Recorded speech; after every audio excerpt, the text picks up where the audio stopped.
President Trump, we love you. We will support you all the way to the end. Thank you for everything you've been doing. We have a message for you, President Trump, from all the way down from the RGV 956. Latinos for Trump here representing. We've been with you since 2016. Co-founded Latinos for Trump. We pray for you, and it's time to what? Finish the wall! Finish the wall! Finish the wall! Finish the wall! I'm Hispanic and I vote for Mr. Trump. We vote for Mr. Trump. Yes, Mr. Trump. We love you. We love you all the way to the White House.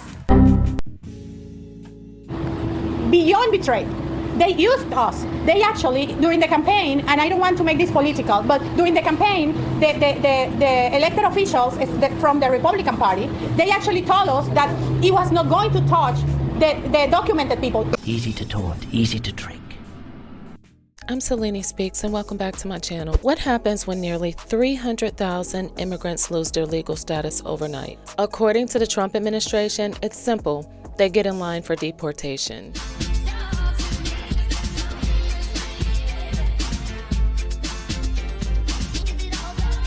Just a quick disclaimer that this is a fair use video and I will be providing my commentary and/or criticism.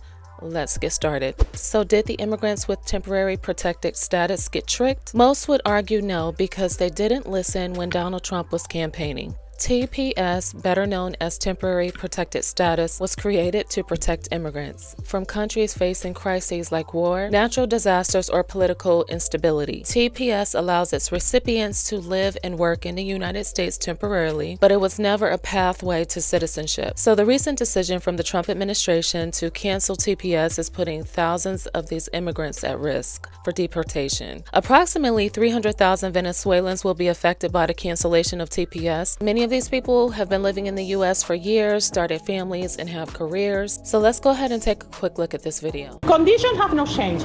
Actually have getting worse.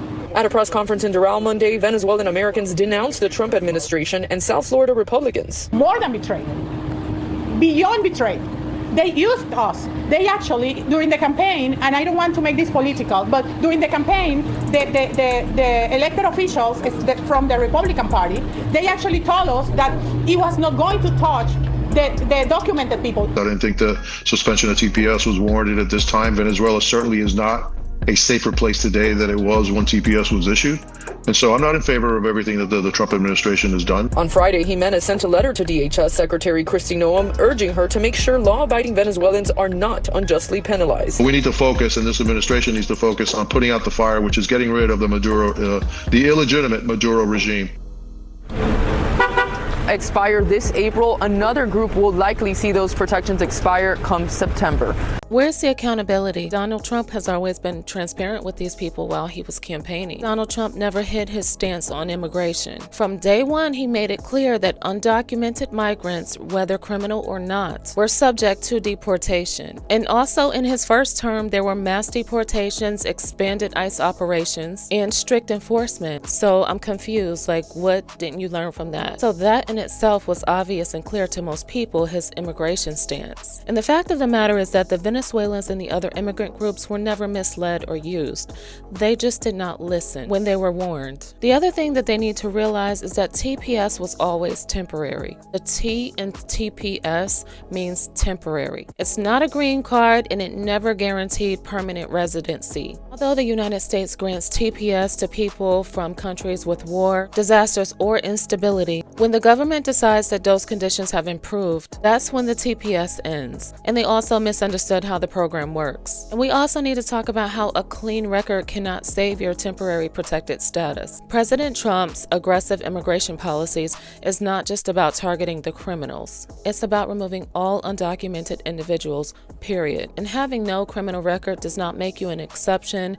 Saying that you work hard, that you contributed and you've done this, that, and the third, that's not going to save you either, because because the U.S. was already built before you came here seeking opportunities. And you have to remember that no immigrant group is immune from U.S. immigration policy. And to be quite honest, some Latino or Hispanic groups thought that they were the exception to deportations, taking the stance that they thought that they were safe or different from the people who would be deported. But immigration policies do not work in that way. They never have. Well, except if this had happened under the Biden regime. So I saw a recent video of the anti-deportation protests that were happening around the country, and there was this one disgusting video of someone who had burned an American flag. Let's go ahead and take a look at that.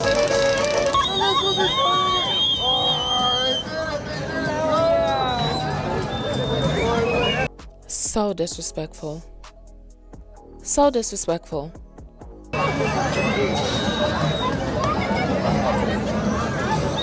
Are y'all sure y'all want to be here?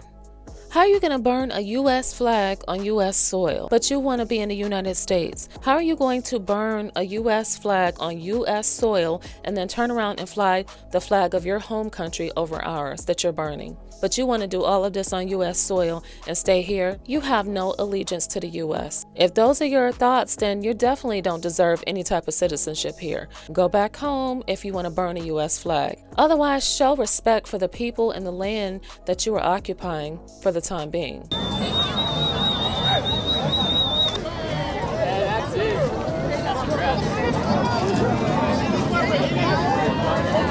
If you don't have any allegiance to the U.S. and you don't like our flag and love our people, then there's no purpose of being here. Go back to your homeland and make it a better place for the people who live there so that they won't want to immigrate here.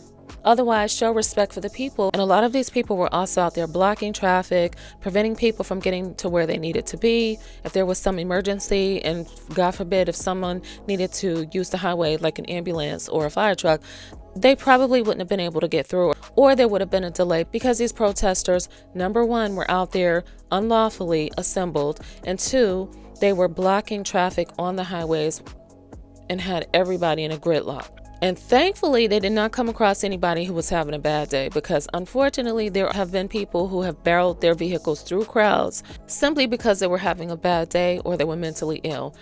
Nothing like that was reported to my knowledge, but it was still a major inconvenience for the people who needed to get to work, who needed to get home. These people literally blocked the highway off and then turned around and were doing some other things. Now, while there were some peaceful protesters, there were other protesters out there reportedly who had burned cars and was causing property destruction. What message are you sending to President Trump? If you want to get his attention as undocumented migrants or family members of undocumented migrants, the worst thing that you can do is to do what you did out there that day protesting.